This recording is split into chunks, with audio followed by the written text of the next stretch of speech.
26장 31절에서 37절까지 말씀을 교독하겠습니다.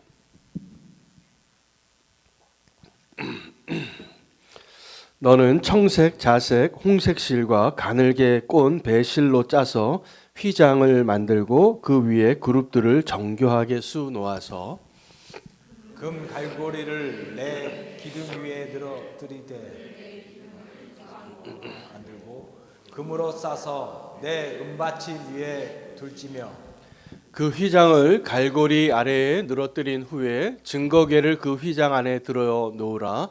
그 휘장이 너희를 위하여 성소와 지성소를 구분하리라.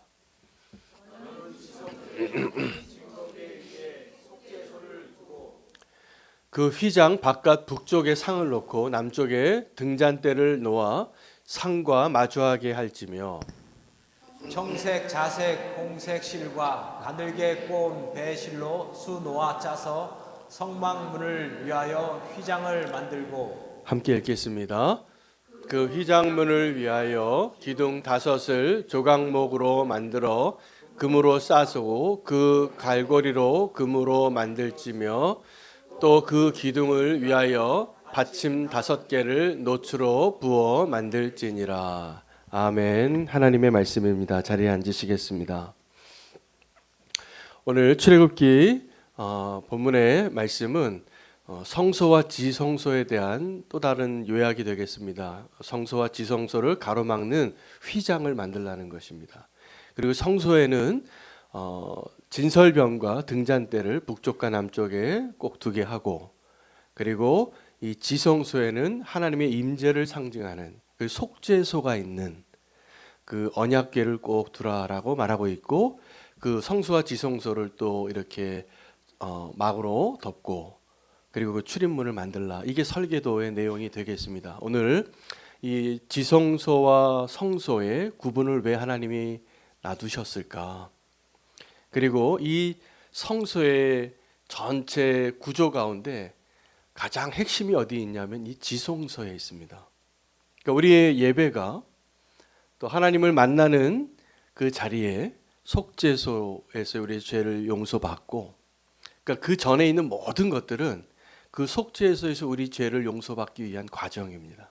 그 준비 과정이 다 필요한 거죠.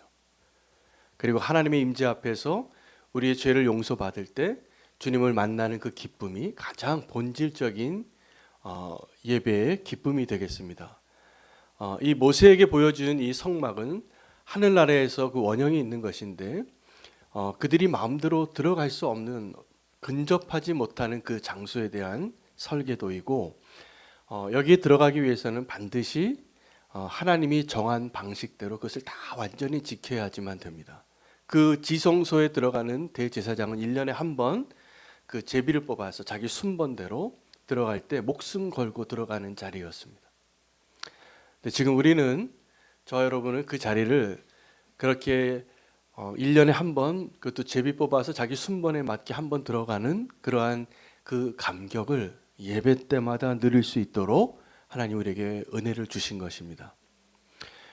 여러분, 이 지성소와 성소의 사이에 있는 이 구분되어지는 것, 그리고 이 성소와 또 이 성막의 뜰이 있는데 전체 성소의 이 테두리와 이 모든 것 위에 하나님께서 건물은 아니지만 반드시 경계선을 긋고 이 안과 밖을 구별하셨습니다.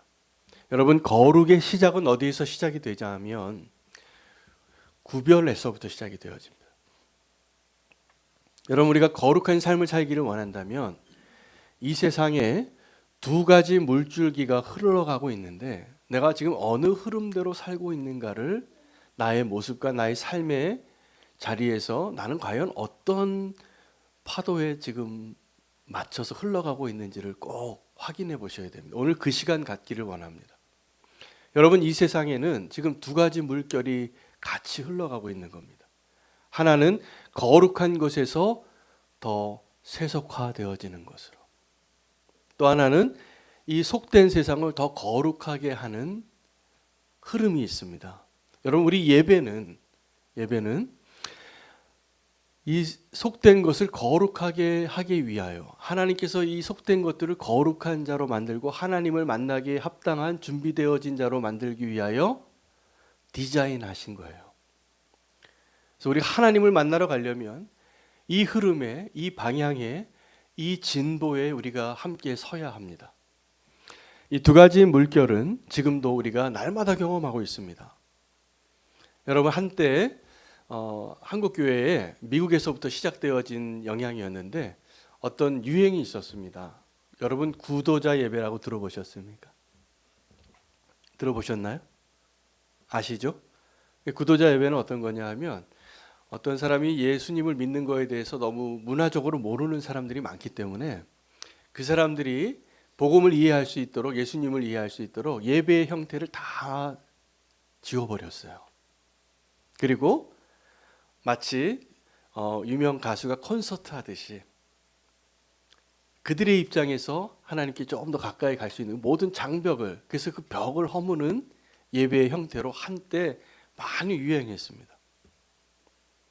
그런데 이 구도자 예배는 그 원래 그 선한 목적으로, 선교적인 목적으로 시작이 되어져서 그렇게 한때 한국교회에서 그런 유행이 다 지나가긴 했지만 위험도 있는 것입니다. 위험도.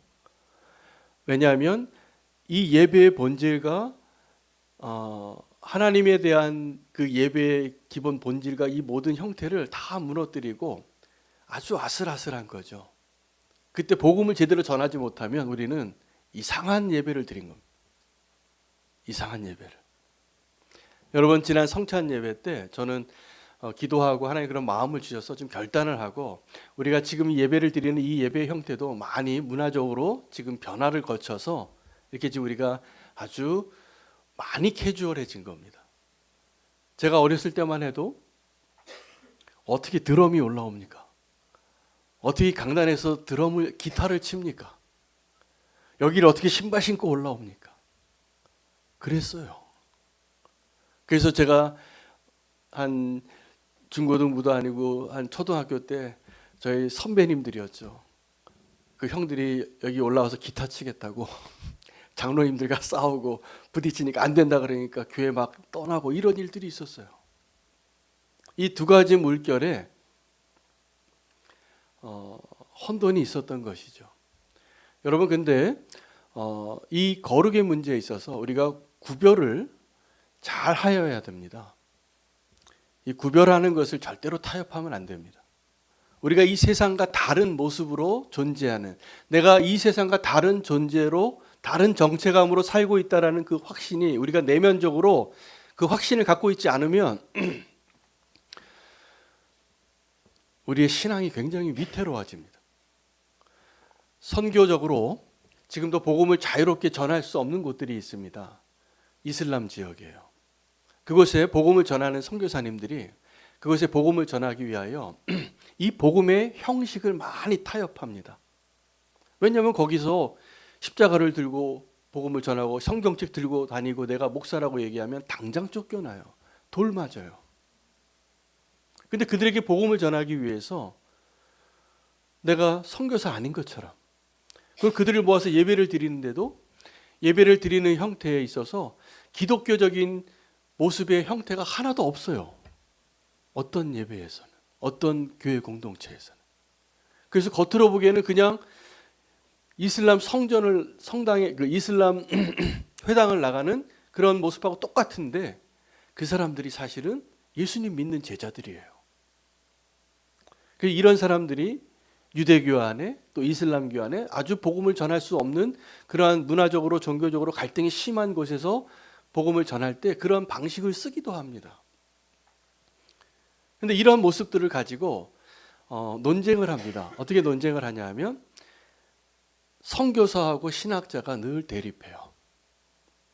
선교사는 이 복음을 전하기 위해서 이 형식을 좀 파괴해야 된다. 그래야지 그들에게 가서 복음을 전하지 않느냐. 그래서 메시아닉 주나 또 그곳에서 예배드리는 그러한 목적을 달성하기 위해서 우리는 그들과 형식은 좀 포기하고라도 이 복음의 핵심을 전하고 그들에게 접근할 수 있는 방법을 찾아야 된다. 벽을 허물어야 되고 복을 넘어가야 된다. 이렇게 주장하는 사람들이 선교사들이에요. 근데 그런 모습을 보고 신학자들은 어떻게 말하냐면 이거 위험합니다. 이 당신 선교사 맞습니까? 혹시 당신 변절된 사람 아닙니까? 이슬람으로 개종한 사람 아닙니까? 이렇게 질문을 해요. 도전을 하고. 이것을 신학적인 근거로 이것이 잘못됐고 이렇게 따지는 의견을 서로 내고 충돌할 때가 많아요. 여러분, 이런 현상이 왜 일어나냐 하면 이 두 가지 흐름 때문입니다. 근데 우리가 지금 살아가고 있는 우리의 삶 가운데는 이런 일이 안 일어날까요? 아니요. 똑같이 지금도 일어나고 있습니다.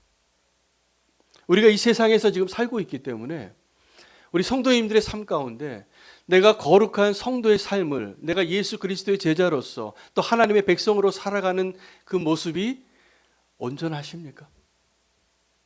때로는 직장에서 내가 예수 믿지 않는 사람인 것처럼 그렇게 사시잖아요. 기도도 안 하고. 제가 오늘 목사님들하고 이 위례 지역에 있는 목사님들하고 식당에 가서 이제 식사를 하는데 목소리가 너무 크니까 그 6명 가운데 한 목사님이 그렇게 제안을 하는 거예요. 우리 여기서 목사라고 부르지 맙시다. 옆에 테이블에서 다 들으니까 하도 목소리가 또 커요, 목사님들이. 옆에서 듣는 것도 개의치 않고 막 교회 그런 얘기들을 막 하시는 거예요. 농담으로 그러시더라고요. 그 대표 기도하시는 목사님한테 기도할 때 우리 다 사장님이라고 하자고. 여러분, 이런 생각과 이런 마음이 왜 드는지 아십니까? 여러분 직장 생활에서 그러잖아요. 내가 온전한 성도로서 구별되어진 삶을 살려고 하는데 그게 어려운 거예요. 근데 여러분, 이 두 가지 흐름 가운데 내가 어디에다 좌표를 두고 살아갈지를 결정할 때 목적이 분명하셔야 됩니다. 그것이 만약에 복음을 전하기 위한 목적으로 이 세상에서 살아갈 때 내가 믿지 않는 사람인 것처럼 얼마든지 살아가실 수 있어요. 다니엘이 그랬거든요. 다니엘이 정말 뜻을 정하여 내가 하나님을 믿는 사람으로서의 그 정체성을 잃지 않으려고 왕의 진미를 먹지 않고 하루에 기도하는 시간을 내가 타협하지 않고 나머지는 다 포기했어요. 그가 새로 받은 이름조차도 하나님을 경외하는 사람의 이름이 아니라 다 그들의 바벨론의 신들의 이름을 따서 이름을 주어진 대로 그냥 다 계명한 거예요. 그대로 살 수 없으니까 여러분, 그렇게 이방 세계에서 살아가면서 하나님의 그 정체성을, 하나님의 백성이라는 정체성을 잃지 않고 살아갔던 다니엘이 거룩한 자입니까? 아닙니까? 구별된 자입니까? 아닙니까? 구별된 자입니다. 여러분, 우리에게 그런 모습이 필요합니다.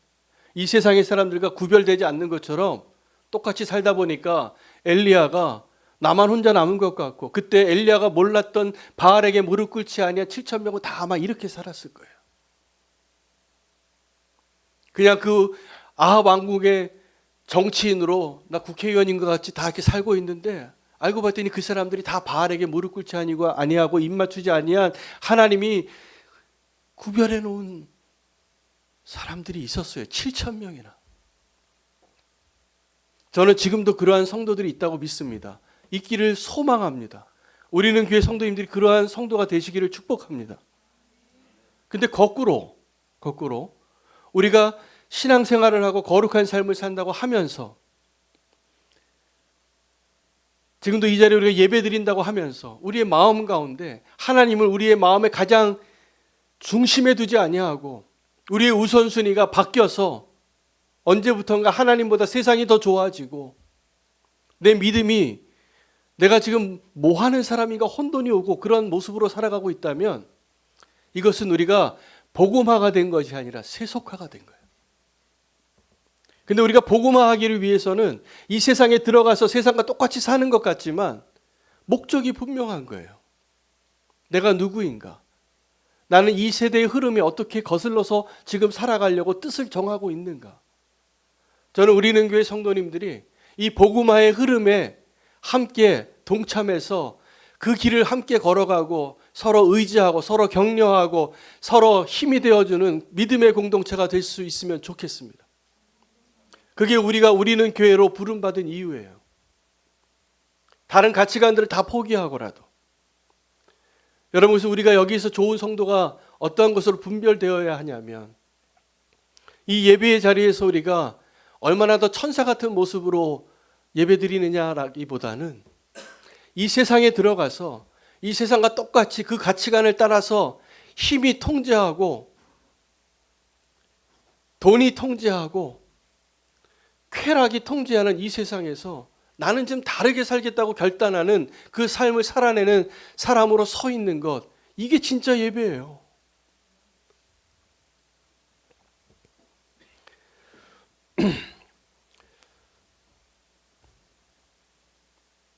우리가 그 거룩의 문제를 해결하기 위해서 꼭 다루어야 할 것이 있는데 우리의 죄입니다. 아마 이 자리에서 과거를 한번 다 들춰보면 부끄럽지 않은 분 하나도 없을 거라고 제가 확신해요. 다 죄인이에요, 우리가. 그런데 그 죄의 문제를 반드시 해결해야 진정한 예배의 기쁨을 누립니다. 할렐루야. 오늘 우리가 그 기쁨을 다시 한번 확인하는 자리 되시기를 바랍니다. 여러분, 원수가 사용할 수 있는 가장 강력한 무기는 우리의 죄입니다. 원수가 나보다 힘이 세기 때문에 두려운 게 아니에요. 원수가 나에게 덩치가 크기 때문에 나를 막 죽이겠다고 하기 때문에 그것 때문에 우리가 힘을 못 쓰는 게 아니에요.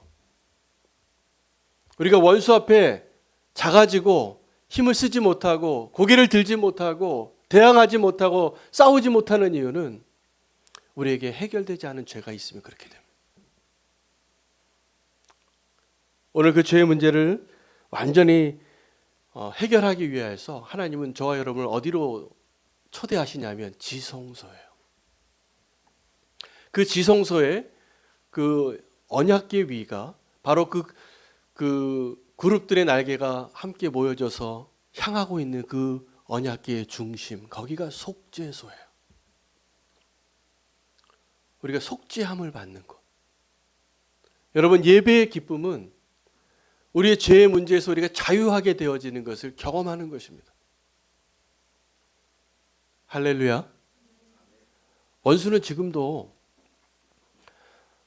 우리 이렇게 송사할 거예요. 오늘 제가 여러분 다 아마 그 뉴스를 들었을 텐데 유명한 영화 배우가 오늘 극단적인 선택을 했더라. 안타까운 일입니다. 내막은 제가 잘 모르겠어요. 그러나 안타까워요.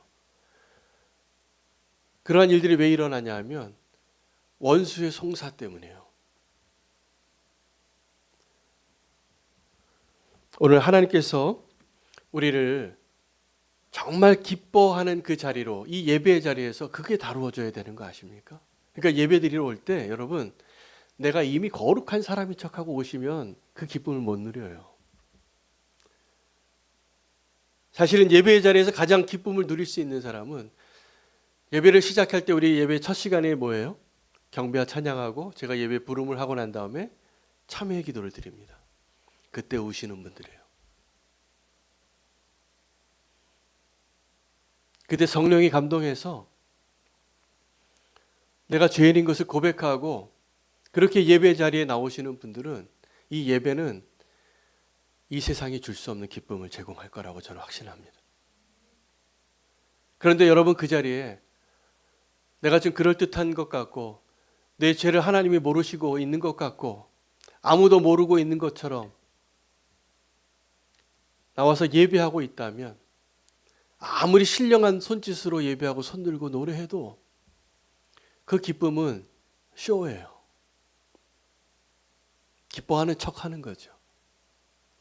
여러분, 우리가 거룩하기 때문에 하나님 앞에서 누리는 기쁨은 절대로 그 기쁨을 할 수 없습니다.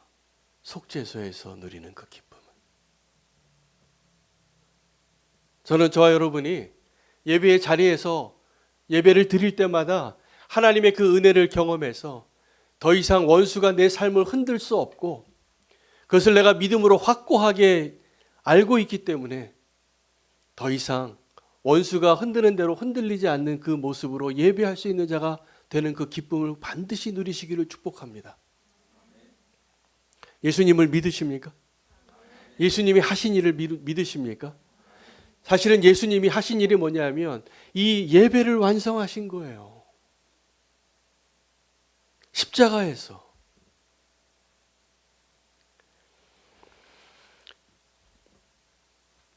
예배의 진정한 기쁨은 하나님께로 더 가까이 나아가는 것입니다. 할렐루야. 우리가 하나님께 더 가까이 나아가려면 한 가지 문제가 해결되어져야 돼요. 내가 거룩해야 됩니다. 근데 우리 힘으로 아무리 거룩하려고 해도 이 거룩하신 하나님 앞에 서게 되면 우리는 내가 거룩하지 않은 모습을 반드시 발견하게 되어 있는 존재입니다. 그래서 우리의 거룩은 누가 완성할 수 있냐면 오직 거룩하신 하나님만 완성하실 수 있어요. 할렐루야. 그것이 우리가 예배 때마다 누려야 할 기쁨입니다. 그래서 여러분 예배할 때 내가 깨끗한 것 같고 내가 온전한 것 같고 예배드리기에 합당한 예배자라고 생각하면서 오시는 분들은 예배에서 성공할 가능성이 아주 희박해요. 여러분 요한복음에서 예수님께서 예배에 대해서 가장 정확하게 설명해 주시고 묘사해 주신 만남이 누구냐 하면 그 6장에 만난 수가성의 여인이에요.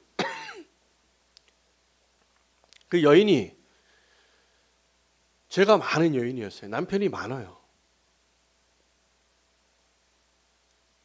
아마 그 남편이 많은 것은 다른 사람이 알지 못하는 숫자였을 것 같아요. 아마 그 마을에서는 이 여자가 남편이 2명인 줄 정도로 알려져 있지 않았을까 싶어요. 근데 예수님은 더 많다는 것을 알고 계셨던 거죠. 그래서 나중에 이 여자가 마을에 돌아가서 뭐라고 얘기하냐면 내가 지은 모든 죄를 알고 있는 사람을 만났다는 거예요. 여러분 내가 지은 죄를 모두 다 알고 있는 사람을 만나는 게 기쁠 수 있는 것이 예배의 비밀입니다. 그 여인은 예수님을 만나서 그래도 예배에 대한 갈망이 있었어요. 지금 이 유대인 남자가 이 사마리아 여자에게 와서 물 달라고 하는 것은 있을 수 없는 일이에요. 서로 상종하지 않는 사이거든요. 그러니까 이러한 파격적인 벽을 깨트리고 오시는 예수님을 향하여 당신이 왜 내게 물을 달라고 하냐고. 그때 예수님은 이 여인을 예배의 자리로 인도하십니다. 이 산에서도 말고 저 산에서도 말고 이 산은 어디입니까? 예루살렘이고 저 산은 베델이에요. 북이스라엘의 여로보암이 다윗의 그 집안을 배반하고 이 사람들이 이 예루살렘으로 올까 봐 다른 예배 장소를 만든 곳. 그들은 여기가 예배하는 곳이라고 가르쳐 왔어요. 사마리아 사람들. 그런데 그 모든 것이 다 아니다, 틀리다. 이것도 아니고 저것도 아닌데 이 여인이 정말 예배의 자리로 들어오게 된 조건이 뭐냐면 자기 죄를 드러낸 거였어요. 자기 죄를 드러내니까 그 갈망이 내가 정말 그 예배를 드리고 싶다고. 그래서 신령과 진정으로 예배하는 그 비밀을 이 여인이 누리게 됩니다. 그리고 이 여인이 어떻게 됐죠? 그 이야기 가운데 기뻐하고 마을로 돌아가요. 내가 메시아를 만났다고. 그래서 이 여인의 이야기를 듣고 이 예수님이 그 사마리아의 성에 가죠. 근데 이 사마리아의 성이 다 기뻐하게 됩니다. 이 여인 하나로. 처음에는 이 여인의 이야기를 듣고 메시아로 인정하고 예수님을 만났지만 나중에 예수님을 직접 만나보니까 내가 그 여인의 말 때문이 아니라 내가 이제 당신의 말을 듣고 당신이 메시아인 것을 알게 됐다고. 예배의 정통성이 없었던 그 사마리아 성에 놀라운 예배의 부흥이 일어나는 거예요. 여러분 오늘도 저는 그러한 일들이 우리 가운데 일어났으면 좋겠습니다. 이 지성소는 가장 거룩한 장소인데 거기에는 무균실이 아니에요. 아무런 죄악의 바이러스가 들어오지 않는 그 완벽한 수술이 가능한 그런 무균실이 아니라 사실은 죄인들을 변화시키시는 것이에요. 어떻게 보면 가장 더럽고 가장 추하고, 여러분 이 지성소로 들어가는 그 일을 이루시기 위하여 예수님은 어디에서 죽으셨냐 하면 가장 더러운 곳으로 가셔서 십자가에서 죽으신 겁니다. 근데 바로 그 십자가의 자리가 이 영적으로는 지성소인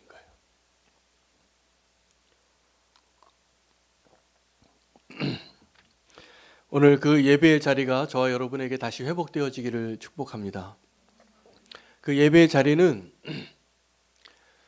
그 지성소는 하나님의 임재를 경험하고 우리의 죄의 문제가 해결되어지고 하나님을 얼굴과 얼굴을 대하여 만날 수 있는 그 자리입니다. 근데 그 자리가 이 성소 그 자리가 아니에요, 이제는. 왜냐하면 예수 그리스도께서 그 휘장을 찢으셨어요.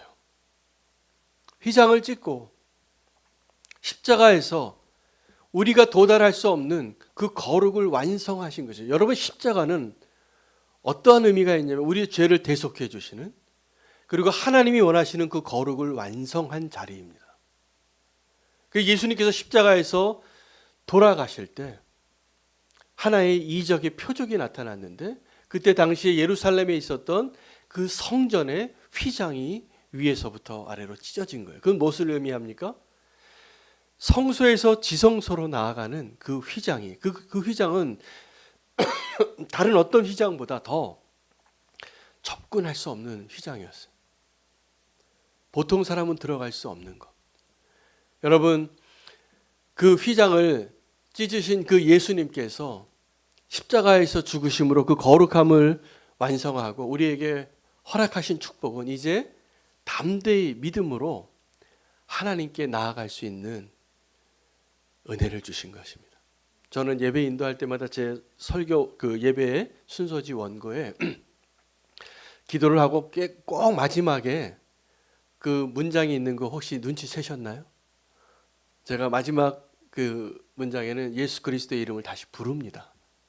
그 이름을 의지하여 아버지께로 나아갑니다. 여러분, 이게 예배예요. 아버지께로 나아갈 수 있는 것, 그 이름을 힘입어 지성소로 나아가는 것, 더 가까이 나아가는 것. 여러분, 정말 주님과 동행하는 일들, 영성일기를 쓰시라고 하는데 잘 안 쓰시는데 좀 쓰시기 바랍니다. 쓰시기 바라고 만나면 주님과 동행하는 걸 더 생각할 수 있도록 어떻게든지 우리의 생각과 삶과 언어와 발걸음을 주님과 동행하는 일에 더 포커스를 맞추시기를 바라요. 그 동행함이 없이 우리가 어떻게 주님을 더 알겠어요? 여러분, 자주 만나야 친해지는 거예요. 자주 만나지 않으면 친해진 친구들도 소원해지더라고요. 제가 오래된 친구가 그런 친구가 있어요. 정말 베스트 프렌드예요. 우리 다윗과 요나단이다. 서로 이렇게 반지까지 남자가 맞춰가지고 서로 그러고 그랬던 친구가 있어요. 근데 20년 뒤에 만나니까 정말 할 얘기가 없더라고요. 그 친구는 미국에 살고 저는 한국에 사는데 모처럼 한국에 와서 만났는데 할 얘기가 없어요. 더 할 얘기가 없었던 이유는 믿음이 이 친구가 약해졌어요. 그러니까 더 대화가 안 돼요. 자꾸 만나면 술 마시재요. 그러니까 제가 이제 그 친한 친구인데 자주 만나지 않으니까, 같이 우리 가치와 신앙과 믿음을 나누지 않으니까 친해질 수가 없더라고요. 너무 기도만 해요, 제가. 그 믿음이 좀 돌아오길. 여러분, 지금 우리가 성도로 만나고 교회로 만나고 이 가까이 있는 분들이 얼마나 큰 축복의 존재인지 아셔야 돼요.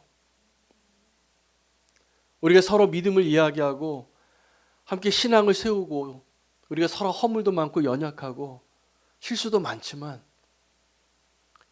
그래도 함께 믿음을 세우기 위하여 하나님이 가까이 붙여주신 분들이에요. 이분들이 없으면요, 우리 믿음이 흔들립니다. 혼자 광야에서 자기 믿음 지키기 어렵습니다. 훨씬 영적인 싸움이 치열해요. 어떤 분들은 교회에 실망했다고 떠나요. 저 가나안 성도들이 저는 사실은 우리 교회 아주 중요한 타겟이에요. 그래서 온라인 교회를 시작한 거예요. 그분들이 꼭 복음을 다시 들어야 될 필요가 있어요. 그분들이 신앙이 자기가 좋은 줄 알아요. 아마 좋으시겠죠. 그러나 그것은 어렵습니다. 지금 여기서 우리가 막 연약함 가운데 막 서로 싸우고 눈물 흘리고 뭐 싸웠다 화해했다 막 이렇게 그런 넘어졌다 일어섰다 하는 일들을 계속 반복해도 여러분 이것이 우리의 믿음이 자라는 길인 거 아셔야 돼요. 거룩의 완성은 최종적으로는 우리가 반드시 이 지성소로 들어가는 경험이 필요한데 그 지성소로 들어가는 경험은 우리 안에 십자가의 경험입니다. 여러분 내가 예수님 믿는데 자기를 부인하는 것, 자기의 권리를 포기하는 것, 그것 없이 신앙생활하는 것, 아주 나이스하고 세련되고 품위 있게 신앙생활하는 거 이게 좋은 믿음인 것 같은데 아닐 겁니다. 정말 우리가 이 믿음의 열매를 얻고 하나님 기뻐하시는 그 믿음의 자리에 나아가기 위해서 반드시 우리는 한 사람도 예외 없이 하루도 빠짐없이 십자가가 필요합니다. 여러분 예배의 기쁨은 이런 것과 같습니다. 여러분 탕자의 이야기를 좀 해드리고 싶어요. 탕자가 아버지의 집을 떠날 때 아버지 재산의 50%를 자기의 자루에 넣고 나갈 때 기뻤을까요? 안 기뻤을까요? 기분 째졌을 거예요. 휘파람 불면서 갔을 거예요. 이야, 이제 이 돈 가지고 내가 뭐든지 할 수 있다. 여러분 그 기쁨 원하십니까? 혹시 우리가 원하는 기쁨이 그런 기쁨 아닙니까? 우리가 갈망하는 기쁨이 아버지의 재산 통장 반 달라 그래서 내 통장에 다 입금시켜 주세요. 그리고 신용카드 만들어서 아무데나 막 이렇게 쓰고 원하는 대로 다 할 수 있는 그러한 날이 우리를 정말 행복하게 하는 걸까요? 여러분 그 탕자는 처음에 그것이 기쁨인 줄 알았기 때문에 그걸 요구했고 하나님 그걸 허락했습니다. 근데 탕자의 진정한 기쁨은 아버지께로 돌아올 때입니다. 아버지께로 돌아오는데 모든 걸 다 탕진하고 그래도 거기서 극단적인 선택을 하지 않고 내 아버지 집에는 내가 지금 돼지 먹이 먹고 있는데 아버지 집에 올 때 이 탕자가 뭐라고 얘기하고 왔냐면 아들로서 나를 받아주시라고 감히 기대도 안 해요. 나 아버지 집에 아르바이트 좀 하게 해달라. 일용직 좀 하게 해달라고. 먹여만 달라고.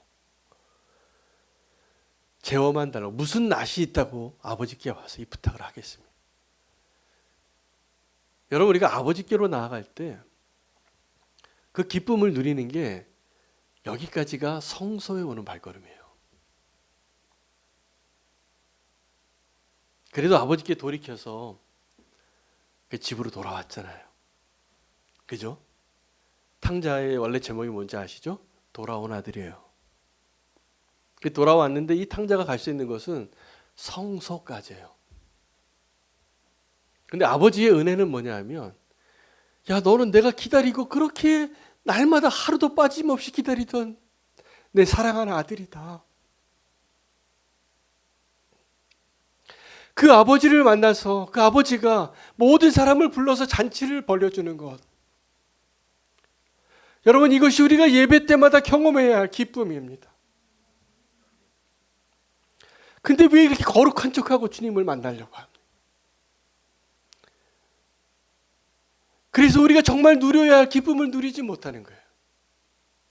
어쩌면 기회만 있으면 내가 아버지 집을 떠나고 싶어하는 그 아들과 같은 모습.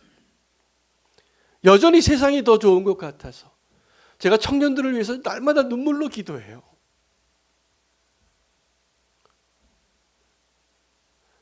그 기쁨이 더 큰 것처럼 생각하고 있는 것 같아서 그래요. 근데 하나님은 어떻게 하시냐면 그냥 내버려 두십니다. 사실 아버지께로 돌아올 때가 있겠죠. 뭐 저는 다른 사람한테 이것을 곁들여서 얘기하는 게 아닙니다. 제가 그랬기 때문에. 제가 아버지 곁을 떠날 때 하나님 그때 내버려 두셨더라고요. 근데 아버지께로 오는 그 기쁨을 알게 하시니까 이제 아버지 앞에서 내가 죄인인데, 내가 자격이 없는 자인데, 얼굴도 들 수 없는 존재인데 아버지가 나를 안아주시는 거예요. 기다렸다. 그럼 내가 너를 찾아서 기쁘다. 오늘의 첫째 아들 얘기는 안 해도 됩니다. 우리의 진정한 예배의 회복은 그 아버지를 만나서 참된 그 기쁨을 회복하는 것. 여러분, 우리의 예배에 이게 없다면 우리 예배는 지금 잘못 드린 거예요. 여러분, 잘못된 모습으로 예배자의 모습으로 있는 겁니다. 예배 때마다 이 감격을 누리시기를 축복합니다. 잊지 마시기 바랍니다. 그 아버지의 넓은 품을, 내가 어떠한 모습이라도 다 받아주겠다고. 오늘 그 아버지의 사랑을 다시 한번 경험할 수 있는 은혜를 오늘 말씀으로 주셨습니다. 그 지성소에서 아버지를 만나는 것, 이게 예배예요. 그 지성소에서 우리의 죄를 속죄하시고, 이제 우리가 거룩하지 않은 자인데 우리를 거룩하다고 여겨주셔서 아버지를 만나는 그 장소, 오늘 이 자리가 그 자리 되시기를 축복합니다. 우리의 기쁨이 아버지의 집을 떠나는 그 기쁨으로 사시지 마시기를 축복합니다. 아버지께로 돌아오는 그 기쁨으로, 아버지를 만나는 그 기쁨으로 지성소에서 예배하시는 저와 여러분 되시기를 축복하며 오늘 그것을 결단하기를 원합니다. 우리 함께 주 이름 부르고 기도하고 아버지께로 더 가까이 나아가기를 결단하기